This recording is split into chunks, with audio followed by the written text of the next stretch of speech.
നാടൻ റെസിപ്പിയിലേക്ക് എല്ലാവർക്കും സ്വാഗതം. ഇന്ന് നമ്മുടെ റെസിപ്പി എന്ന് പറയുന്നത് ഇരുമ്പൻ പുളി കൊണ്ട് അച്ചാറാണ്. മത്തിപ്പുളി അങ്ങനെ പല പേരുകളിലും പല സ്ഥലങ്ങളിൽ പല പേരുകളിലും അറിയപ്പെടുന്നതാണ്. അപ്പോൾ നമ്മളിത് ഇരുമ്പൻ പുളിയെല്ലാം പറിച്ചുകൊണ്ട് വന്നിട്ടുണ്ട്. ഇനിയിപ്പോൾ ഇതിൻ്റെ പൂവെല്ലാം കളഞ്ഞ് നല്ലതുപോലെ വൃത്തിയാക്കി എടുത്തുകൊണ്ട് വരാം. അതിനുശേഷം നമ്മൾ വീഡിയോ സ്കിപ്പ് ചെയ്യാതെ തുടർന്ന് കാണാൻ ശ്രമിക്കുക. അപ്പോൾ ഇതെല്ലാം ഒന്ന് വൃത്തിയാക്കി എടുത്തുകൊണ്ട് വരാം. ഇരുമ്പൻ പുളിയെല്ലാം ക്ലീൻ ചെയ്ത് എടുത്തിട്ടുണ്ട്. അതിൻ്റെ ഉണങ്ങിയ പൂവെല്ലാം കളഞ്ഞ് ഞെട്ടെല്ലാം കളഞ്ഞ് നല്ല വൃത്തിയാക്കി എടുത്തിട്ടുണ്ട്. ഞെട്ട് കളഞ്ഞത് ഇതേപോലെ ഇരിക്കും. നമ്മൾ ഞെട്ട് കളഞ്ഞെല്ലാം എടുക്കുമ്പോൾ ബാക്കിയുള്ളത് ഇങ്ങനെ തന്നെയാണ് ഇരിക്കുന്നത്. പൂവാണ് മുഴുവൻ. അപ്പോൾ നമുക്കിനി ഇത് കഴുകി തോർത്തി അരിഞ്ഞുകൊണ്ട് വരണം. അപ്പോൾ നിങ്ങൾക്ക് ഇഷ്ടമുള്ള രീതിയിൽ ഇത് അരിഞ്ഞെടുക്കാം. ഞാൻ കറി വെക്കുന്ന രീതി നിങ്ങളെ കാണിക്കാം. അപ്പോൾ വീഡിയോ സ്കിപ്പ് ചെയ്യാതെ മുഴുവനായിട്ട് കാണാൻ ശ്രമിക്കണം. അപ്പോൾ ഇതെല്ലാം ഒന്ന് കഴുകി വൃത്തിയാക്കി അരിഞ്ഞുകൊണ്ട് വരാം. അച്ചാറിന് വേണ്ടി ഇതെല്ലാം അരിഞ്ഞ് ഒരേപോലെ തന്നെ അരിഞ്ഞ് വെച്ചിട്ടുണ്ട് ചെറുതായിട്ട്. അത് റൗണ്ടിലാണ് അരിഞ്ഞിരിക്കുന്നത്. ഇനിയിപ്പോൾ നമുക്ക് ഇതിലേക്ക് ചേർക്കേണ്ടത് കുറച്ച് മഞ്ഞൾപ്പൊടി, ലേശം മഞ്ഞൾപ്പൊടി, പിന്നെ ചേർക്കുന്നത് മുളക് പൊടി. ഒരു 2-3 സ്പൂൺ മുളക് പൊടി ചേർക്കാം. കാര്യം ഇത് കാശ്മീരി ചില്ലി ആയതുകൊണ്ട് നമുക്ക് അത് ചേർക്കാം. പിന്നെ ഉപ്പ്, ആവശ്യത്തിന് ഉപ്പ്.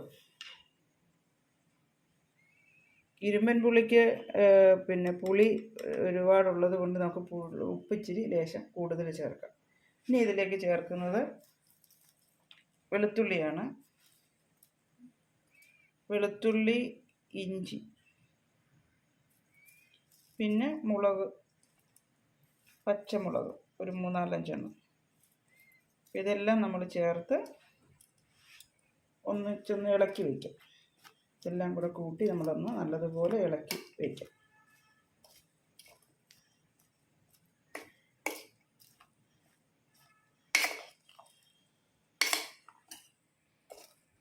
ഇത് നല്ല ടേസ്റ്റാണ്. നമ്മൾ ഇടുന്നത് നല്ലെണ്ണയിലാണ് നമ്മളിത് അച്ചാർ റെഡിയാക്കാൻ പോകുന്നത്.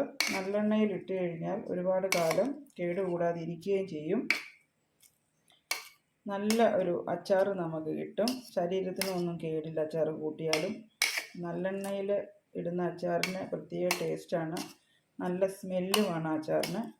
അപ്പോൾ നമുക്ക് ഇതെല്ലാം കൂടി ഒന്ന് യോജിപ്പിച്ച് കൊടുത്തിട്ടുണ്ട്. ഇനി നമുക്ക് ഇതിൻ്റെ കടുക് വറക്കുന്നത് എങ്ങനെയാണെന്ന് നോക്കാം. വളരെ സിമ്പിളായിട്ടും വളരെ വേഗത്തിലും ഉണ്ടാക്കാവുന്ന ഒരു അച്ചാർ. കൊളസ്ട്രോളിനും അങ്ങനെയുള്ള അസുഖങ്ങൾക്കൊക്കെ ഇത് നല്ലതാണെന്ന് പറയുന്നുണ്ട്. അപ്പോൾ ഇത് പല കാര്യങ്ങൾക്കും ഇത് നല്ലതാണ്. കാര്യം ഇത് നമ്മുടെ വിളക്കൊക്കെ കഴുകാനും ബാത്റൂം കഴുകാനും ഒക്കെ ഇതിൻ്റെ ഈ നാരങ്ങയുടെ ഇതല്ലെങ്കിൽ ഈ പുളി ഉള്ളത് കൊണ്ട് അതിനൊക്കെ പറ്റുമെന്നാണ് പറയുന്നത്.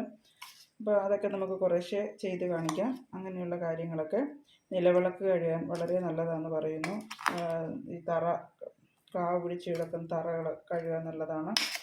അതുപോലെ തന്നെ കൊളസ്ട്രോളിനൊക്കെ നല്ലതാണ്. അപ്പം എല്ലാം കൊണ്ടും ഇത് നല്ല ഒരു പുളിയാണ്. അധികം കഴിക്കാതിരുന്ന് വെച്ചാൽ മതി. എന്തും അധികമായാൽ അമൃതും വിഷമെന്ന് പറയുന്നത് പോലെ ഇതും അങ്ങനെയൊക്കെ തന്നെ ആയിരിക്കും. അപ്പം നമുക്ക് വളരെ ടേസ്റ്റുള്ള ഒരു അച്ചാറാണ് ഇപ്പോൾ നമ്മൾ തയ്യാറാക്കിക്കൊണ്ടിരിക്കുന്നത്. അപ്പം നമുക്കിതൊന്ന് കടുക് വറുത്ത് നോക്കാം എങ്ങനെയുണ്ടെന്ന്. കടുക് വറക്കാൻ വേണ്ടിയിട്ട് ഒരു പാൻ വെച്ചിട്ടുണ്ട്. അതിലേക്ക് നല്ലെണ്ണ ഒഴിച്ചു കൊടുക്കാം. പാൻ ചൂടായി വരുമ്പോഴത്തേക്ക് നമുക്ക് നല്ലെണ്ണ കൂടി ഒഴിച്ചു കൊടുക്കാം.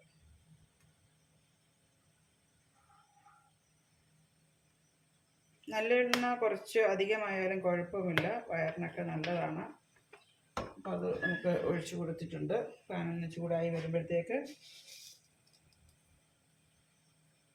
ഉലുവ ഇട്ട് കൊടുക്കാം. പിന്നെ കടുക് ഇട്ട് കൊടുക്കാം. ഇത് രണ്ടും ഒന്ന് പൊട്ടി വരണം. കടുകും ഉലുവായും പൊട്ടി വരുമ്പോഴത്തേക്ക് നല്ല മുളക് ഇട്ട് കൊടുക്കാം. നല്ല മുളകെന്ന് വെച്ചാൽ വറ്റൽമുളക്.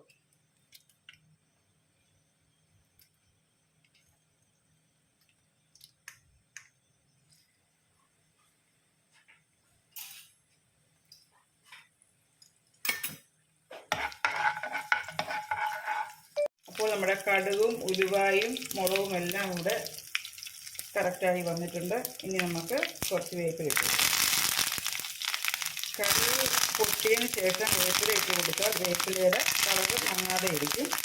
അപ്പോൾ നമ്മൾ വേപ്പില ഇട്ട് കൊടുത്തു. അതിലേക്ക് നമ്മൾ റെഡിയാക്കി വെച്ചിരിക്കുന്ന പുളി ഇട്ട് കൊടുക്കാം.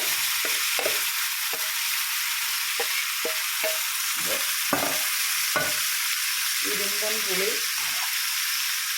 മുളക് എല്ലാം കൂടെ ചേർത്ത് വെച്ചിരിക്കുന്ന എല്ലാം കൂടി നമ്മൾ ഇട്ട് കൊടുത്തിട്ടുണ്ട്. അതിലേക്ക് ലേശം ഉലുവ പൊടിയും കൂടി ഇട്ട് കൊടുക്കണം.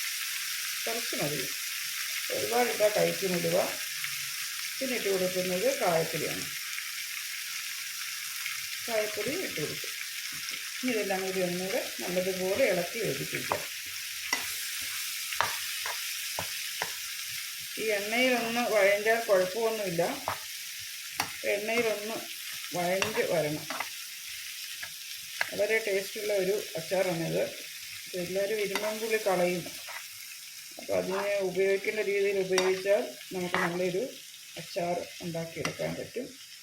ഇനി ഇരുമ്പൻപുളി കണ്ടു കഴിഞ്ഞാൽ എല്ലാവരും ഇതുപോലെ അച്ചാർ ഉണ്ടാക്കി എടുക്കാൻ ശ്രമിക്കണം. എന്നിട്ട് എൻ്റെ കമൻറ്റ് ബോക്സിൽ കമൻറ്റ് ചെയ്യണം, ലൈക്ക് ചെയ്യണം, ഷെയർ ചെയ്യണം. വളരെ ടേസ്റ്റുള്ള ഇതേപോലെ തന്നെ ഉണ്ടാക്കണം. വളരെ ടേസ്റ്റുള്ളൊരു അച്ചാറാണിത്. പിന്നെ നമുക്ക് കുറച്ച് ഉപ്പ് ഇട്ട് കൊടുക്കാം. പുളി കൂടുതൽ ഉള്ളതുകൊണ്ട് ലേശം ഉപ്പ് കൂടെ നമുക്ക് ഇട്ട് കൊടുക്കാം. ഈ അച്ചാറിൽ വിനാഗിരി ഒന്നും ഒഴിക്കണ്ട. എന്നുവെച്ചാൽ വിനാഗിരി ഒഴിക്കേണ്ട കാര്യമില്ല. ഇത് പുളി ആയതുകൊണ്ട് വിനാഗിരിയുടെ ആവശ്യം വരുന്നില്ല ഇവിടെ. അപ്പോൾ ഇത്രയേ ഉള്ളൂ ഇതിൻ്റെ ചേരുവകളെല്ലാം തന്നെ. അപ്പോൾ ഇതുപോലെ നിങ്ങൾ ഉണ്ടാക്കി നോക്കുക. നമ്മുടെ അച്ചാർ ഇവിടെ റെഡി ആയിട്ടുണ്ട്. നമുക്കൊന്ന് ഉപ്പ് നോക്കാം.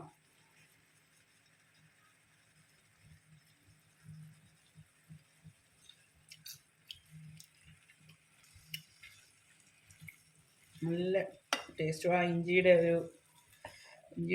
ഒരു ടേസ്റ്റും, അതുപോലെ തന്നെ വെളുത്തുള്ളിയുടെ ടേസ്റ്റ്, പച്ചമുളക്, അങ്ങനെ വെറൈറ്റി ഒരു ടേസ്റ്റ് ഇതിൽ നമുക്ക് കിട്ടുന്നുണ്ട്.